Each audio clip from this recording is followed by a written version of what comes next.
Halo semuanya, pada kali ini aku mau ngebacain nih tentang resensi buku yang udah aku buat kemarin. Dan untuk judul buku yang aku baca itu, judulnya adalah Santri Pilihan Bunda. Penulis dari buku ini tuh namanya Salsabila Valencia. Dan buku ini tuh penerbitnya adalah Cloud Books. Tahun terbit buku ini tuh ada 8. Jadi yang aku beli ini adalah cetakan ke-8. Dan itu pada Februari 2023. Untuk cetakan pertama buku ini tuh ada pada Juli tahun 2021. Jumlah halaman pada buku ini tuh bisa dibilang banyak, tapi bisa juga diulang sedikit, yaitu 384 halaman. Oke, aku membacain ya ringkasan tentang isi buku ini. Pada buku ini tuh dia berpusat pada satu karakter perempuan yang bernama Aliza Shakwina Ikala. Aliza ini adalah seorang gadis yang sangat cantik dan dia sangat menyukai es batu. Di saat SMA, Aliza ini tidak memakai jilbab, bajunya masih pendek dan lain sebagainya hal, masih mengumbar aurat. Dan di saat SMA, Aliza ini memiliki seorang pacar. Nama pacarnya itu adalah Zero.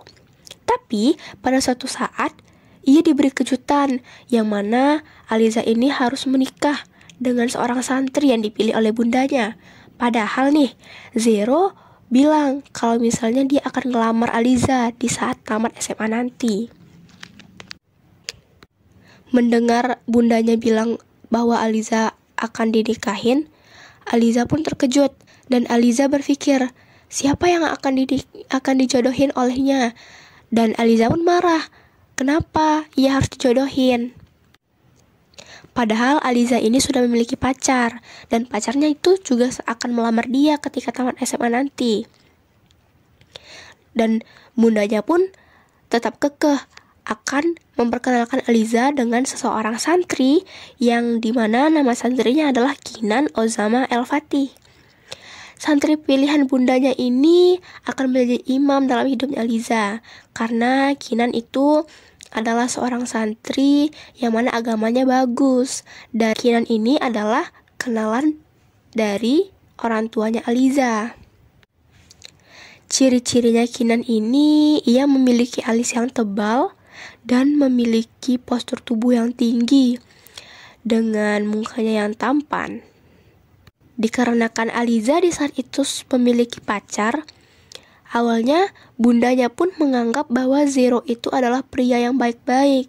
Tapi semenjak bundanya melihat Zero itu tengah berjalan dengan cewek lain dan itu bukan Aliza, saat itu bundanya sudah tidak respect lagi dengan Zero. Dan semenjak bundanya Aliza tahu bahwa Zero ternyata seperti itu, bundanya pun segera mencarikan Aliza imam yang baik untuknya dan tidak yang seperti Zero.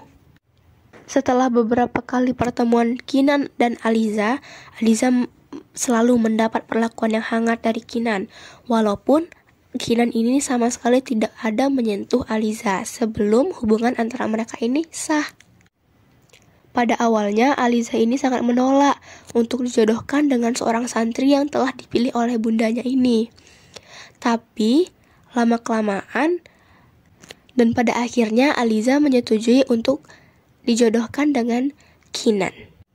Kinan ini memiliki adik perempuan loh, yang dimana adik perempuannya itu sangat suka menghadiri kajian-kajian yang ada, karena kebanyakan dari kajian itu pasti yang menyampaikan adalah Kinan. Jadi adiknya sangat suka sekali pergi ke kajian-kajian. Pertama kali Aliza diajak untuk pergi ke kajian, Aliza menolak karena Aliza mengetahui bahwa Kinan ternyata memiliki adik cewek. Pada saat itu hubungan antara Zero dan juga Aliza itu masih belum berakhir. Tetapi Aliza sebenarnya sudah cukup muak dengan perlakuan Zero terhadapnya.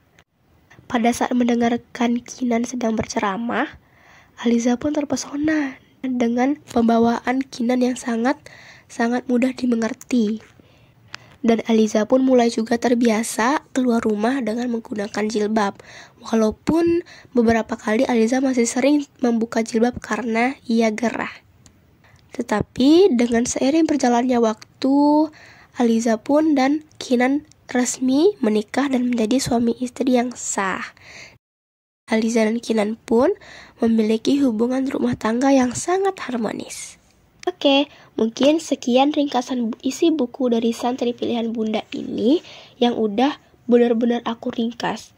Dan menurut aku buku ini ada kelebihan. Bahasa yang digunakannya berhasil membuat pembaca ikut salah tingkah dengan cerita-ceritanya. Untuk kekurangannya, ya selama ini aku tidak menemukan sih kekurangannya apa. Kesimpulan dari buku ini, aku tuh merekomendasiin banget loh buku ini tuh ke pembaca-pembaca lain. Karena menurut aku bukunya tuh bagus banget. Apalagi yang suka dengan genre-genre seperti ini. Lucu kan ya?